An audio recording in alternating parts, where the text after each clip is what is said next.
O senador Lazier Martins, em live em que respondia a cidadãos, comentou as ameaças à livre expressão vindas do Supremo Tribunal Federal e também do Congresso, com as tentativas de aprovação do PL da censura. Lazier afirmou que o projeto foi aprovado no Senado às pressas e empurrado goela abaixo, e que deve sofrer alterações na Câmara e poderá ser discutido mais longamente quando voltar para o Senado. O senador Lazier Martins apontou que está havendo censura, é evidente, uma censura escrachada, ridícula, escandalosa. Assista.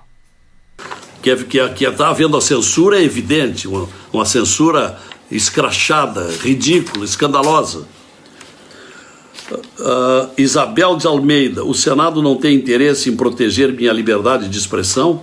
O que está faltando para que os senhores tomem uma atitude contra ministros do STF que estão ferindo a Constituição? Olha, Isabel, esse seu amigo aqui votou contra a lei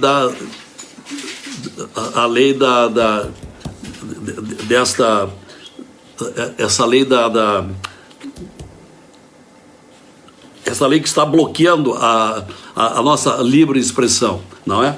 Agora está na Câmara dos Deputados, a fake news, agora está na Câmara dos Deputados, nós esperamos que haja alguma proposta de mudança lá, e se voltar para o Senado, aí sim, nós teremos mais tempo, porque quando da votação no Senado, onde houve uma votação muito próxima, relativamente parelha, foi 44-36, nós não tivemos muito tempo para discussão, foi de afogadilho, foi às pressas, e ela foi nos empurrada a goela abaixo, e por isso houve aquela votação. Aí foi para a Câmara, mas na Câmara já sabemos muito bem que haverá novas propostas, e aí no momento que mexer, volta para o Senado Federal. Que está havendo a censura é evidente, uma censura escrachada, ridícula, escandalosa. Nivaldo Roden, precisamos de uma solução urgente para os desmandos do STF. Os ministros desse tribunal são uma real ameaça à democracia. É verdade, vem sendo afetada e sem nenhum combate até agora.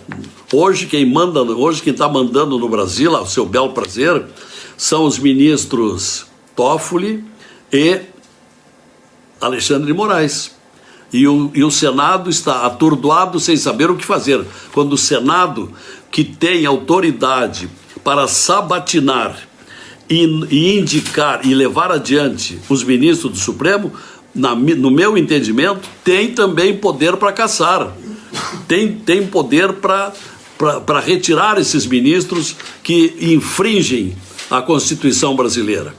O grande problema, que repito, já disse lá no início dessa nossa conversa, o nosso problema tem sido o presidente da casa.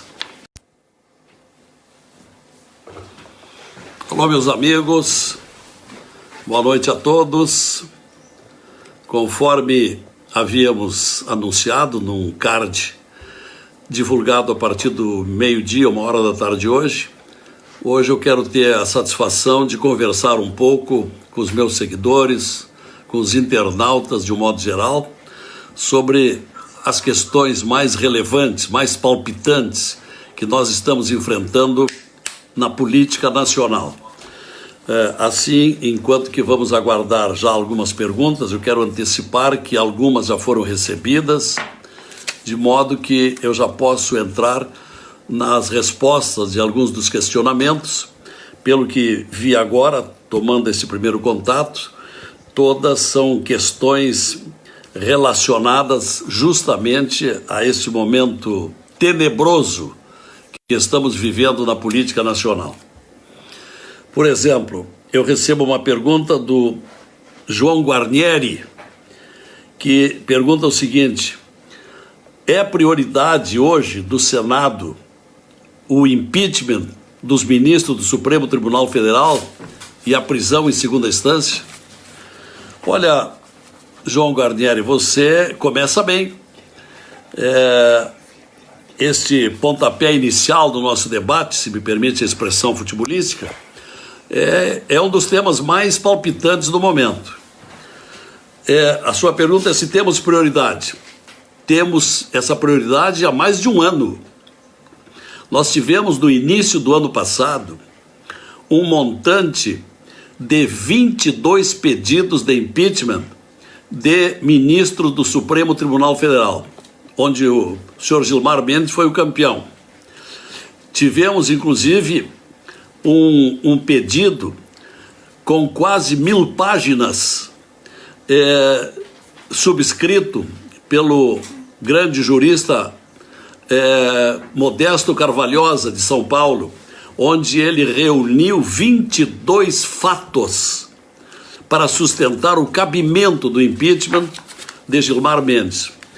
E tanto esse pedido, como com referência a Lewandowski, com relação a Toffoli, principalmente estes, nenhum foi acolhido pelo presidente da Casa, pelo presidente do Senado Federal.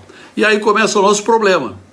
E eu talvez venha responder várias vezes, vou repetir várias vezes esta questão referente a pedidos de impeachment. Este ano já temos 13 na mesa do Senado Federal. Eu sei de ciência própria, porque sou vice-presidente do Senado. Convindo dizer também que durante todo o ano passado não tivemos nenhuma reunião da mesa do Senado, que é um absurdo histórico. Portanto, não houve oportunidade para se discutir na mesa do Senado, que tem 7 integrantes, são 11, mas 4 são suplentes. Titulares são 7 senadores, um presidente, 2 vices e 4 secretários. De modo, para arrematar a sua questão, João Guarnieri, nós temos prioridade. A nossa dificuldade enorme é o que o presidente da Casa, favorecido pelo regimento monocrático absolutista, não tem levado a discussão na mesa do Senado. Nem mesmo reunião da mesa tem feito. De modo que tem havido essa dificuldade. Nós estamos ansiosos pela retomada das reuniões presenciais e aí reabrirmos a luta para que haja a discussão desses pedidos de impeachment.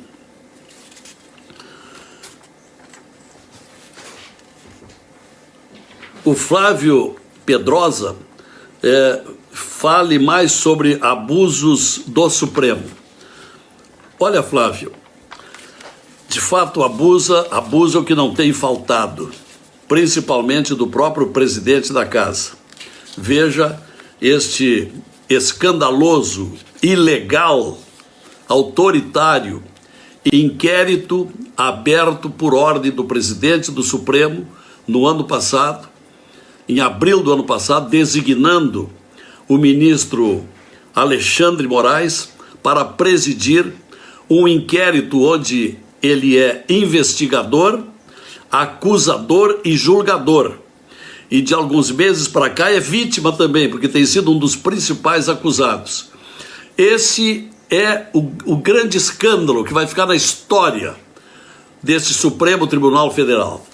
Nós pretendemos, na volta às presenciais, reabrirmos essa questão, porque também tem havido um elevado número de pedidos de impeachment do senhor Alexandre Moraes.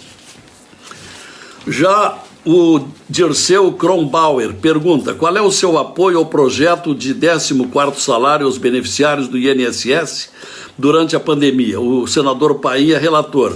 Vossa Excelência apoiaria no Senado? Sim, porque a dificuldade é geral e os aposentados são os maiores, são os grandes prejudicados também, como aliás todos os brasileiros estão sendo prejudicados, todos estão tendo perdas, e inclusive a União, inclusive o Tesouro Nacional, as finanças do Tesouro Nacional, as finanças da União estão abaladíssimas. Vejam o que o governo tem aberto o cofre para os auxílios emergenciais, para os socorros aos municípios em geral, aos estados, às micro e pequenas empresas, a suspensão de pagamento das dívidas dos estados com a União, dos municípios, as dívidas previdenciárias, etc. Até poucas semanas, o déficit nas finanças da União estava em 600 bilhões. 600 bilhões de reais. Terminou o ano passado com 120 bilhões de déficit. E talvez cheguemos ao fim do ano com praticamente 1 trilhão de déficit. E se ainda acrescentarmos esse 14º salário dos beneficiários, já que o governo está ampliando também o auxílio presencial, que deveria durar 3 meses, já está em 5 meses, e talvez tenha que se prolongar, porque tem muita gente passando dificuldade, e sem esses 600 reais por mês, muita gente vai passar fome, muita gente nas periferias do Brasil. O Emiliano Rodrigues, impeachment dos ministros do Supremo. E a segunda questão, diante de tantos assassinatos de crianças, quer pelos padrastos e madrastas, chegou a hora de criar uma lei para endurecer as penas para esses tipos de crimes covardes com requintes de crueldade. O Código Penal já é bastante severo nesse particular, mas tem um projeto do colega Eduardo Girão, do Ceará, que agrava as penas para estas situações cometidas justamente na época da pandemia. Maria Luísa Santana e Silvana Raad queria saber se os senadores estão em conluio com o Alcolumbre para esta reeleição imoral. Olha, Maria Luísa e Silvana, ao contrário, estamos em posição totalmente radical.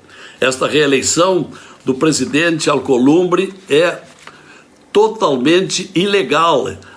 O artigo 57 da Constituição brasileira veda expressamente reeleição para a gestão subsequente.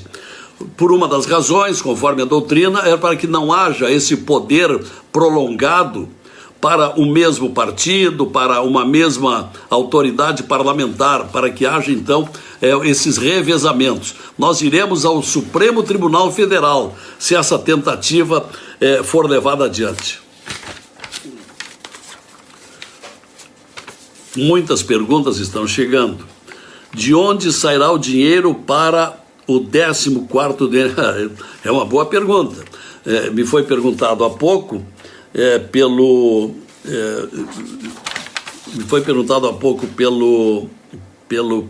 Dirceu Kronbauer. Todo mundo em dificuldade, principalmente os aposentados. Sairia do já exaurido cofre do Tesouro, Banco do Brasil, Caixa Econômica, BRDE, que são os bancos que vêm socorrendo as finanças da União. Realmente é todo mundo pedindo, todo mundo em dificuldade, e a pátria-mãe está se vendo apertada para atender a todos. Aparecido Camque, senador, retira seu projeto da lista tríplice para o PGR. Isso seria legalizar o corporativismo. As panelinhas PGR têm que fazer um bom trabalho com transparência, não ficar se ocupando em agradar os seus pares. Acho que é um engano, minha prezada Aparecida. Não é bem assim, é o contrário. Veja o que está acontecendo aí, em conluio com o presidente do Supremo, e parece que até mesmo com o presidente da República. O novo procurador da República, Dr. Aras, está simplesmente acabando com a Lava Jato, que é um verdadeiro patrimônio nacional, é a verdadeira encruzilhada no combate à corrupção no Brasil, e quer acabar com a operação. Isso não tem sentido. Por quê? Porque foi uma escolha dirigida, enquanto que os membros do Ministério Público, esses têm independência, e tem muito mais autoridade para escolher quem manteria as grandes investigações que precisam ser continuadas. O Daniel Almeida, não conte com o Senado, a maioria são corruptos. Veja que posição você me coloca, Daniel. Tem também, sabe, tem bastante gente implicada na Lava Jato dentro do Senado, ponto. Nivaldo Roden, precisamos de uma solução urgente para os desmandos do STF. Os ministros desse tribunal são uma real ameaça à democracia. É verdade, vem sendo afetada e sem nenhum combate até agora. Hoje quem está mandando no Brasil, ao seu bel prazer, são os ministros Toffoli e Alexandre de Moraes. E o Senado está atordoado sem saber o que fazer. Quando o Senado, que tem autoridade para sabatinar e indicar e levar adiante os ministros do Supremo, no meu entendimento, tem também poder para caçar. Tem poder para retirar esses ministros que infringem a Constituição brasileira. O grande